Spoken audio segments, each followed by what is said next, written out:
On today's video, we're going to show you how to change a starter in a 7.3 on the ground with basic tools. Let's go. So here we go. And it does. So I thought we'd change the starter today on the 7.3.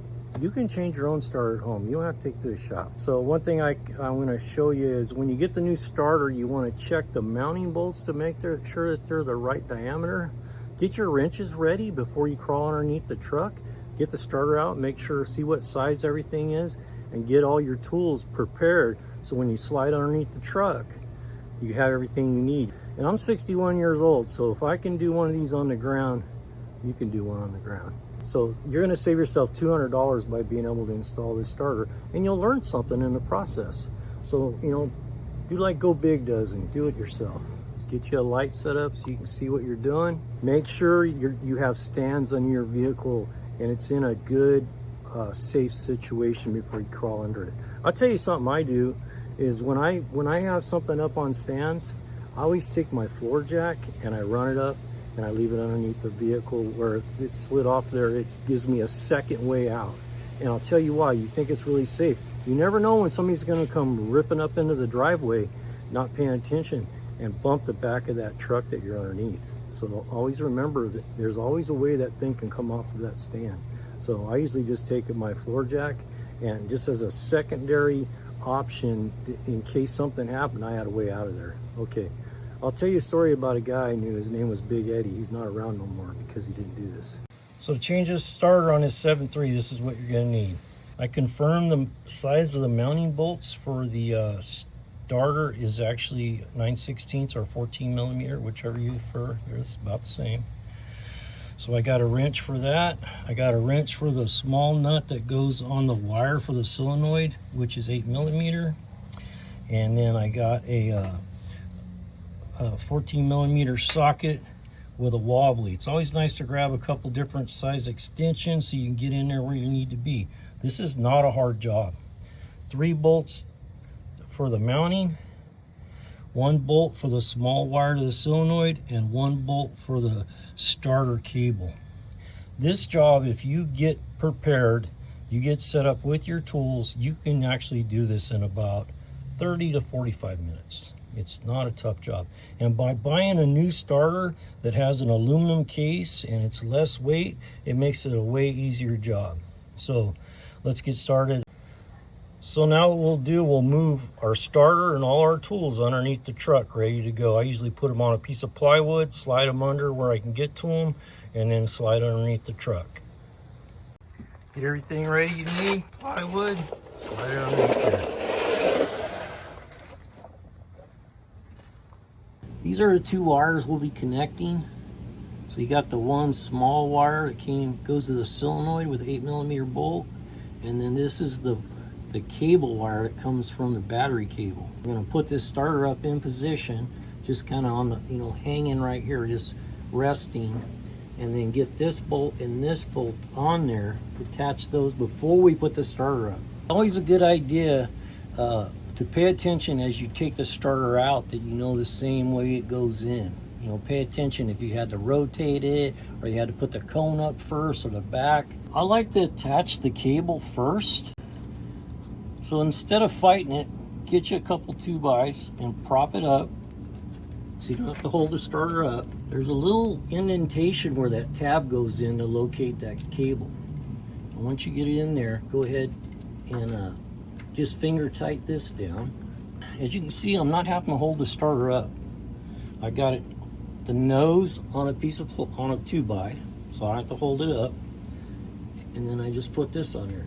Now, once you get that nut on there, you don't have to fight that starter no more because that cable's heavy enough, it can hold the weight of that starter. You don't want to hook this small one up first because then you got the weight of the starter hanging on this little wire. You don't want that.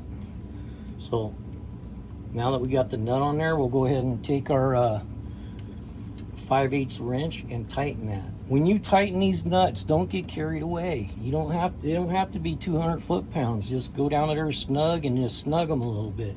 You'll strip that. You'll pull that stud out of the starter if you get carried away. If you have air tools, you can make this a lot faster. But I just wanted to do it with end wrenches and just basic tools for the guy at home that doesn't have, you know, an air compressor and all that. Once you get the cable in place, you can go ahead and tighten it. As you can see, there's a little locating tang that goes in a slot right there. Don't get carried away tightening that nut. It don't have to be 150 foot-pounds. Just tighten it up and snug it.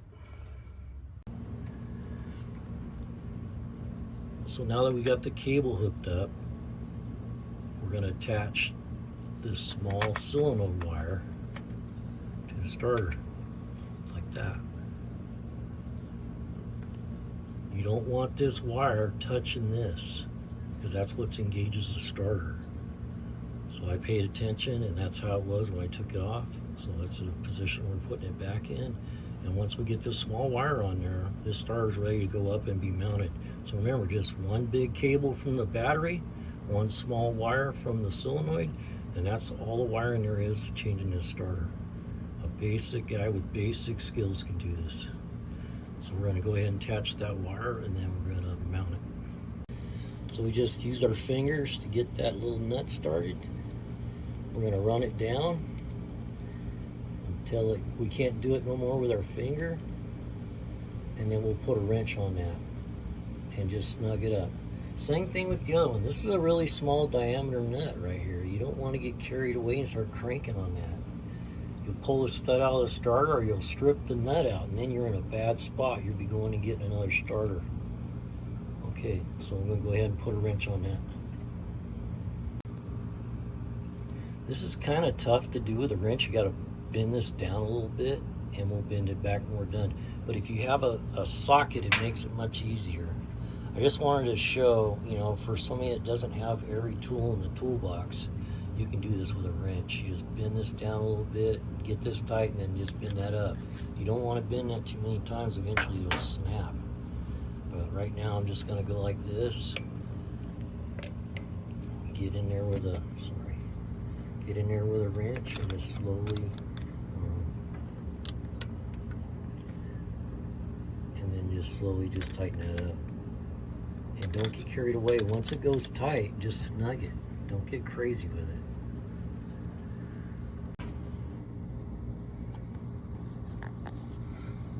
One part to keep in mind, you don't want anything that's part of this big cable touching anything.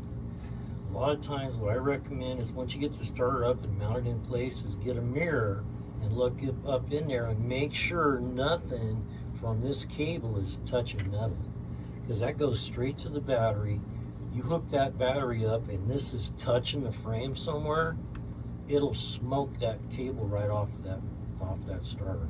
So this is insulated for a reason. You don't want any of this, anything here that's hot, to be touching metal. So a good inspection with a mirror is a good idea. So now we got both wires on tight and ready to go. It's time to just go ahead and put the starter up in position. Get your bolt in your hand, rotate that till it lines up, and just go ahead and get that one bolt in there to secure it. Now we just got kind of one bolt in there, just kind of holding everything up so we don't have to work so hard. And then you can just take this, go like that, get your second hole in there, and just go ahead and tighten them up. The third bolt is the hardest. It's up top, and we'll get to that. If this 61-year-old man can change a starter on a 7.3 on the ground into gravel, there's the old man on our truck. I'm ready. I'm ready for something cold. Something cold to drink. It's going to be really hard to see, but what I'm going to do is I'm going to go up on the top part of the starter and then back into the hole. So you see I got it up in there. Then I'm going to reach up in here with my left hand and grab that tool. As you can see, let me get a hold of here. See there? And I already got hung up. So I'm going to be up there like that. And then I'm going to reach over the other side and get my other hand up in there to guide it into the hole. Once we get it started by hand, we'll put a ratchet on it. Just be patient. Just be patient, and once you get it in the hole, you'll add that other 3-inch extension on there and tighten up the bolt, and the starter installation is done. We're on it like a duck on a June bug, baby. As you can see now, the extension is sticking out where we can get to it. We'll put a ratchet on there and tighten that up, and check the tightness on the other 2 bolts, and this starter is installed. So you can do it. It's not as hard as it looks. As I always say, Go Big always says, go big or go home, baby. So if you don't have one of these type of swivel head ratchets, you really should get one. I'll leave a link in the description. But now that we have our ratchet on there, we can just go ahead and tighten it up. It's hard to do with one hand, but basically we're on the nut. I'm gonna use my other hand to hold that ratchet in place and go ahead and tighten that. And this thing is ready to go.